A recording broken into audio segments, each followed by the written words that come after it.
kembali lagi bersama kita di episode terbaru Spill the Tea bersama saya Ezra. Saya Kevin. Saya Galang. Nah, kita akan membahas tentang bagaimana cara untuk menjadi mahasiswa yang produktif, terkhususnya bagi mahasiswa yang mampu berkuliah sambil berbisnis. Nah, seperti yang kita ketahui, kita sebagai mahasiswa muda yang akan menjadi pilar masa depan bangsa selalu dituntut untuk memiliki gaya hidup yang produktif.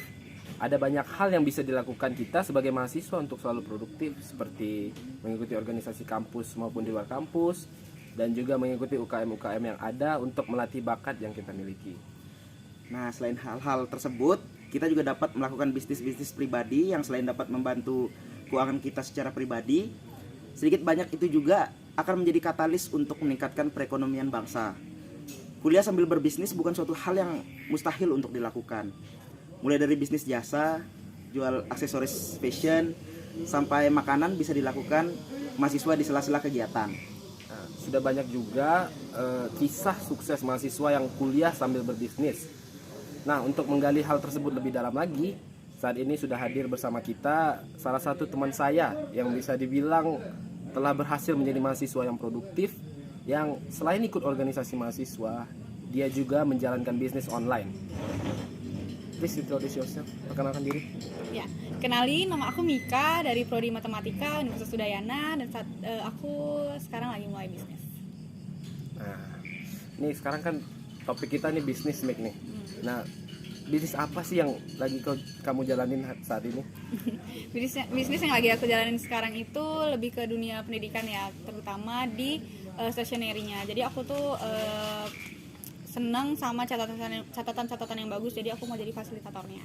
Jadi ada kayak kertas-kertas, spidol, dan bullet journal gitu kan, orang butuh to-do list, memo pad gitu, stiker-stiker lucu gitu. Itu sih yang aku perdagangkan. Jadi kayak stationery gitu ya? Iya. Dan emang kapan sih pertama kali kamu memulai bisnis ini? Ini tuh udah aku mulai, official mulainya itu di Februari tahun 2021. Tapi idenya itu udah ada dari setahun sebelumnya, jadi pas pandemi. Mungkin karena pandemi itu kita ini ya nggak ngapa-ngapain, jadi kayak ide itu ada aja gitu. Berarti idenya muncul pas pandemi gitu. Ya benar. Jadi alasan kamu memulai bisnis ini pertama kali apa Mik kira-kira?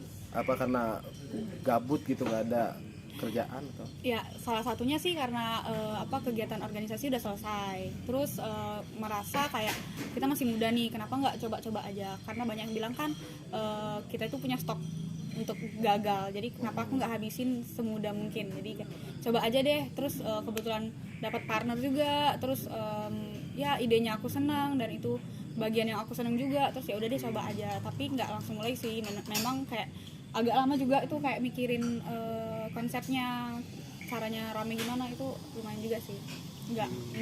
Nggak impulsif. Terus kamu untuk ngejalanin bisnis ini, itu kamu sendiri aja atau misalnya ada yang ngebantuin gitu? Oh ya, tadi ada ke spill juga ya. Kalau aku tuh nggak sendiri, aku tuh berdua sama teman aku. Jadi kebetulan dia mau support, mau bantu. Jadi ada pembagian tugas di sana. Jadi aku bagian produk, dia bagian marketingnya kayak gitu. Tapi ngomong-ngomong nih, selama kamu ngejalanin bisnis ini, ada nggak sih kesulitan yang kamu hadapi? Kesulitannya tuh banyak ya, apalagi pas pandemi itu belanja orang ya, budaya belanja itu kan berubah ya, dari ke toko jadi online. Dan karena udah keduluan itu sama bisnis-bisnis yang lain yang lebih adaptif, mereka tuh udah dapat engagement duluan. Jadi kita itu dapat engagementnya itu nggak secepat mereka, karena mereka udah dapetin duluan. Jadi ya ke engagement, terus trial barangnya, karena kita kan produksi sendiri. Nah, jadi kayak susahnya tuh di situ sih, banyak kebuang modalnya itu di situ. Oke. Nah, tadi kan ada beberapa kesulitan yang kamu bilang juga tadi kan. Nah, bagaimana cara kamu menghadapi kesulitan itu? Nah, kalau misalnya engagement itu aku banyak banget nonton video. Nah, jadi kayak banyak banget orang-orang baik ya di sosial media itu yang ngebagiin caranya supaya ads kita rame, supaya konten kita rame, terus ngasih tahu platform apa yang bisa kita pakai biar engagement itu rame, terus konsisten kayak di aplikasi belanja yang Oren itu tuh setiap pembeli tuh bisa promosi gratis per 4 jam sekali. Nah jadi aku tuh sampai bikin alarm bangun lebih pagi dan tidur lebih malam supaya bisa ikutin itu gitu. Jadi bisa tahun pertama.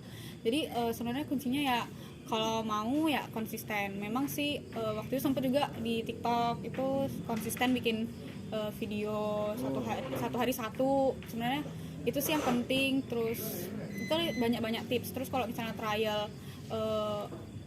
produksi itu banyak juga tutorial di mana-mana sebenarnya. Kalau misalnya kita penasaran, pasti sih dapat solusinya. Berarti kerjanya itu lumayan keras ya di awal-awal apalagi kayak gitu. Jadi kalau dulu tuh sempet sih masih baru kan, dulu kok belum kerasa ya gitu. Terus ngobrol sama orang tua, kebetulan orang tua itu bisnis juga sebelumnya, mereka punya usaha. Terus mereka selalu bilang 3 tahun pertama itu selalu jadi masa paling sulit buat usaha. Jadi oh iya, aku memang nggak boleh deh harapin keuntungan sekarang. Jadi ya lumayan sih gitu. Ada lagi kesulitan yang lain atau engagement aja?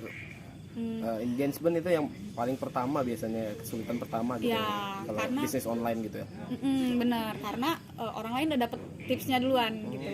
Kecuali kita masuk ke pandemi yang awal-awal 2020 awal itu pasti ini dapat engagement duluan.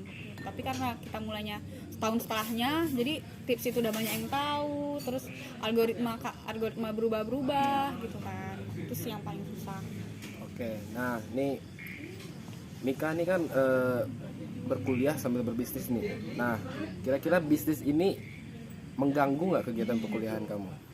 Nah, gini, kalau misalnya untuk kuliah, jujur aja nggak ngerasa keganggu. Jadi mungkin karena sebelum buka usaha itu udah ikutin cukup banyak ya, beberapa organisasi, jadi kayak bikin skala prioritas. Memang sih selama bikin usaha itu kuliah itu tetap menjadi prioritas pertama. Jadi kuliah dulu deh baru yang ini gitu. Jadi kebetulan juga waktu itu semester 7 ya. Jadi kalau semester 7 itu kuliahnya cuma 3 semester dan memang cuma 3 semester, maaf. Maksudnya 3 matkul. Nah, terus memang sih udah ngambil untuk tugas akhir, tapi memang waktu itu nggak mau mulai duluan. Maksudnya nggak mau deh mulai semester 7, maunya semester 8 aja tugas akhir. Jadi waktunya cukup banyak bisa dikasih buat ini. Organisasi udah nggak ada, mata kuliah sudah sedikit, memutuskan untuk mulai TA itu di semester 8.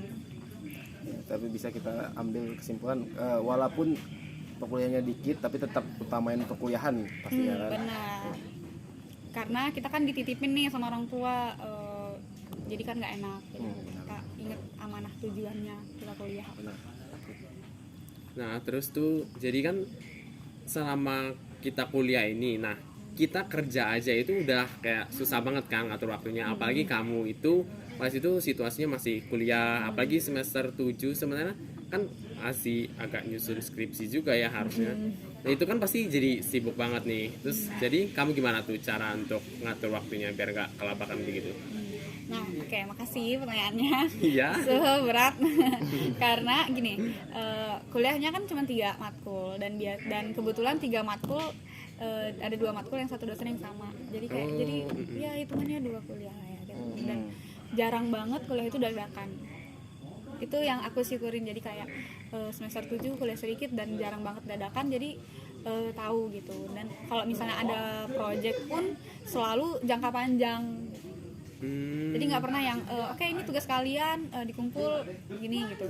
Jadi jujur aja memang kondisi semester 7 itu cukup mendukung untuk mencoba hal baru gitu. Kalau lagi di jurusan lain atau mungkin ada mata kuliah yang harus diulang, mungkin nggak kesampaian juga nih usahanya gitu.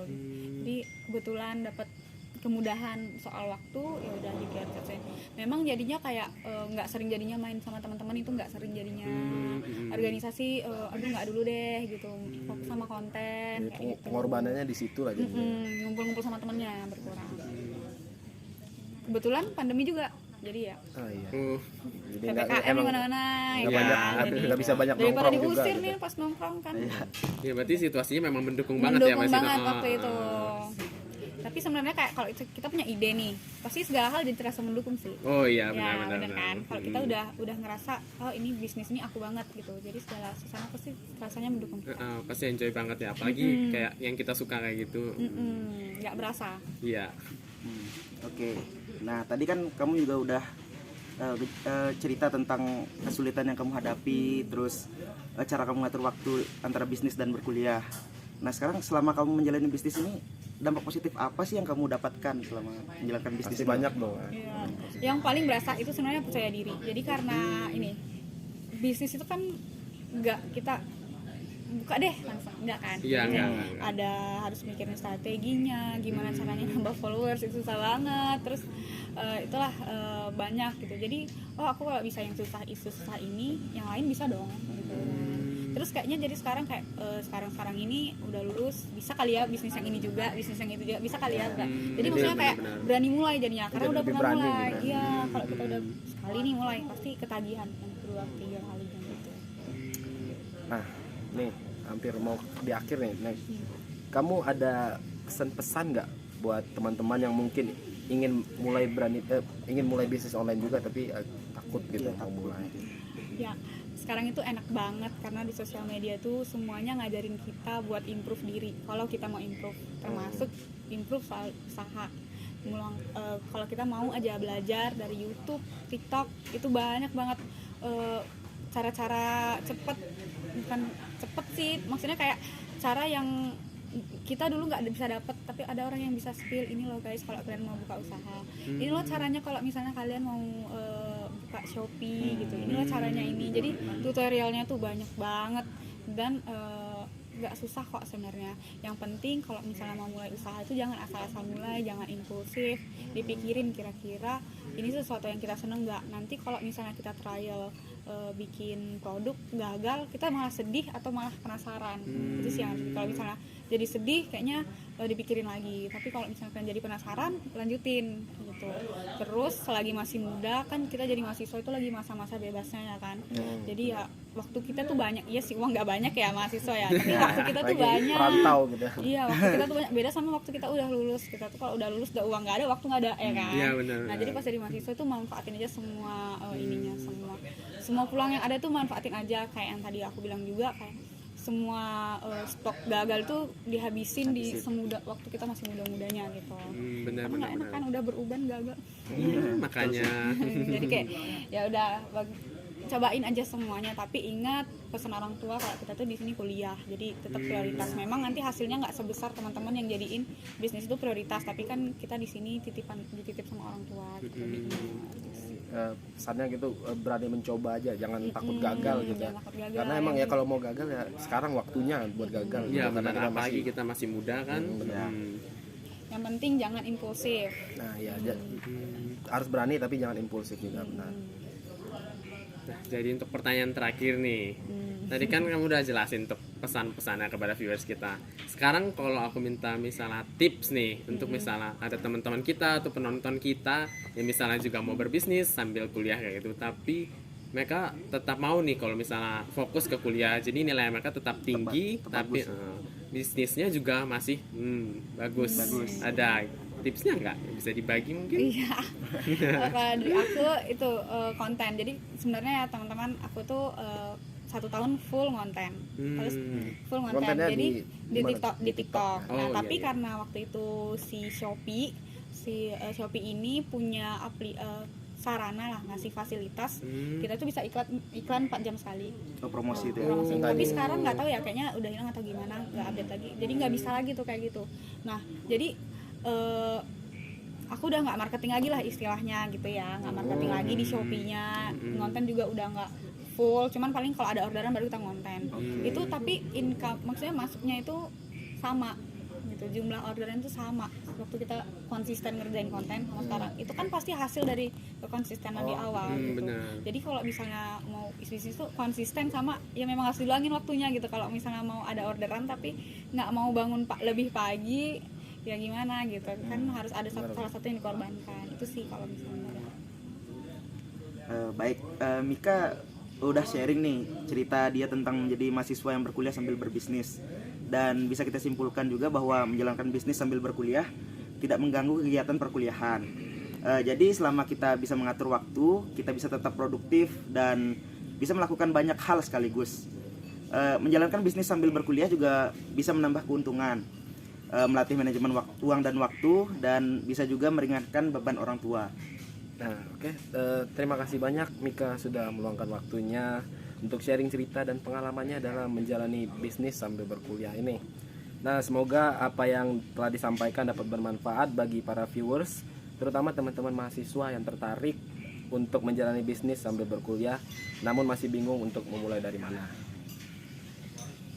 Oke, jadi sekian aja untuk episode dari Spill the Tea kita pada minggu ini. Jangan lupa saksikan terus Spill the Tea di minggu berikutnya untuk konten yang lebih menarik lagi tentunya. Saya Ezra, terima kasih Mika untuk sudah meluangkan waktunya untuk berbicara di sini, dan terima kasih juga untuk penonton yang udah meluangkan waktunya menonton podcast kami. Saya Kevin. Iya, Kevin Galang. Oke, sampai jumpa di episode berikutnya. Ya. Bye. Dadah.